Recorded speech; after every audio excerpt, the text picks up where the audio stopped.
आज हम Amazon wholesale की एक ख़ास चीज़ समझने वाले हैं जो कि बहुत ही इम्पोर्टेंट है, ख़ासकर न्यूबीज़ के लिए जो नए-नए सेलर हैं, जिसे हम कहते हैं कि मेल्टेबल इन्वेंटरी, राइट? ये क्या होता है, क्यों ज़रूरी है, कैसे नुकसान आपको पहुंचा सकता है और इससे आपकी कमाई कैसे बढ़ सकती है? चलो इसे आज हम समझते हैं, राइट? पहले समझते हैं मेल्टेबल इन्वेंटरी क्या होता है।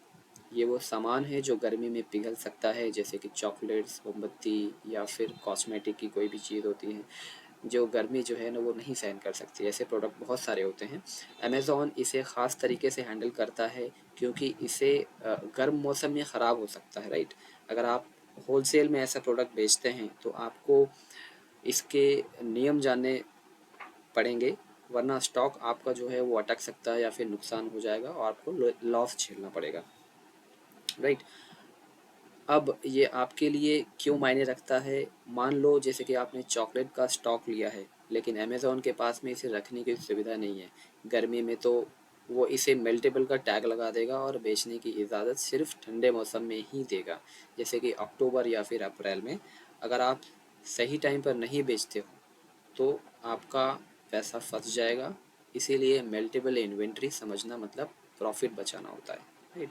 जैसे कि सोचो आपने 100 चॉकलेट के जो पीसेस है वो सस्ते में ख़रीदे हैं और गर्मी में बेचा, और अमेज़ॉन ने कहा नहीं ये पिघल जाएगा और उसको रिजेक्ट कर दिया। आपका पैसा स्टॉक में फंस गया।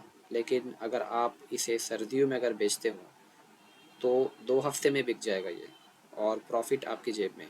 तो ये प्लानिंग आपकी इस तरीके से होनी चाहिए कि आपको जो है पहले देखना है कि भाई ये प्रोडक्ट मेल्टेबल है कि नहीं है, राइट? आप सही टाइम पे सेल करने वाले हो कि नहीं करने वाले हो। ये मैं आपको इसके लिए बता रहा हूँ क्योंकि लास्ट मंथ मैंने एक सेम चॉकलेट्स, ब्लैक चॉकलेट्स होती है, वो मैंने लिस्ट की थी और मुझे नोटिस आ गई कि भाई ये जो है प्रोडक्ट आपकी इन्वेंट्री अंडर मेल्टेबल कैटेगरी में आती है, तो आपको इसे बिफोर 15 अप्रैल आपको इसको रिमूवल प्लान बनाना है। इसको आपको या तो अपने घर मंगा लेना है या फिर कहीं भी ले जाओ, बट अमेज़न के वेयर हाउस से निकालना है उसे। अगर आप नहीं निकालते हो तो आपका जो प्रोडक्ट है वो लोग जो है ना उसको डिस्पोज कर देंगे या फिर फेंक देंगे, कुछ भी कर देंगे। वो एक तरह से आपका लॉस ही हो जाएगा। तो अभी तो फ़िलहाल टाइम है मेरे पास में, 1 वीक है, तो मैं उसके पहले मैंने उस पर डिस्काउंट वगैरह कुछ लगा दिया है, 50% डिस्काउंट। कोशिश कर रहा हूँ कि उसको जल्दी से जल्दी मैं इसको सेल आउट कर दूँ। जो बच जाएगा उसको मैं लिक्विडेट कर दूंगा। लिक्विडेट करने का भी अलग प्रोसेस है, वो मैं कभी डिटेल में बताऊंगा। फ़िलहाल के लिए मेल्टेबल कैटेगरी आपको जानना बहुत ज़रूरी है। कोई भी प्रोडक्ट आप लॉन्च करने जा रहे हो तो आपको पता होना चाहिए कहीं ये मेल्टेबल में तो नहीं आ रहा है। ओके, आपको मेरा स्क्रीन अगर दिखाई दे रहा होगा तो मैंने एक मल्टीपल इन्वेंटरी रिक्वायरमेंट की एक आर्टिकल खोली है जो कि ऑफिशियल वेबसाइट से है। अमेज़न से मैंने कांटेक्ट किया था तो उन्होंने मुझे ये एज अ रेफरेंस के तौर पे दिया। तो यहाँ पे सारी चीज़ें यहाँ पे लिखी हुई है, देखिए। यहाँ पे लिखा है meltable refers to a heat sensitive consumable product that have a high risk of melting when it expose to a temperature of 155 degree. तो ये यही बोल रहा है कि यार 155 डिग्री से नीचे अगर तुम्हारा प्रोडक्ट मतलब गर्मी झेल सकता है तो ठीक है, और 155 तो बहुत होता है, उसमें तो काफ़ी सारी चीज़ें जो है ख़राब हो जाएंगी। तो ये उनकी पूरी आर्टिकल है, इसका लिंक जो है मैं दे दूंगा, या आपको गूगल से भी मिल सकता है। ये आप अगर यहाँ गूगल में भी टाइप करोगे ना अमेज़ॉन मेल्टेबल पॉलिसी, तो ये आपको यहाँ पे डायरेक्ट बता देगा कि Amazon fulfilment centre will only accept meltable product from October 16 to April 14। मतलब इसके बीच में ही एक्सेप्ट करता है।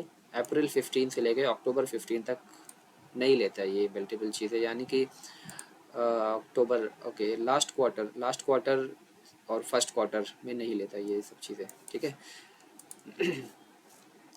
तो हम टॉपिक पे वापस से आते हैं। ओके, तो इस पे हमें क्या करना चाहिए, राइट? अपने प्रोडक्ट को चेक करो, क्या वो पिघलने वाला है।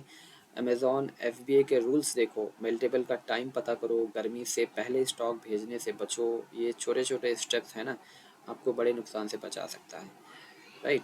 तो मेरे ख्याल से जो मेल्टेबल इन्वेंट्री आप समझ गए होंगे, राइट? और हमसे कनेक्ट करने के लिए हमारा लिंक ज्वाइन करो। लिंक मैंने नीचे वेबसाइट का लिंक भेज दिया है। वीडियो को शेयर करो और कमेंट करो और बताओ आपको क्या पसंद आया। मिलते हैं अगली वीडियो में। Thank you very much, take care, bye.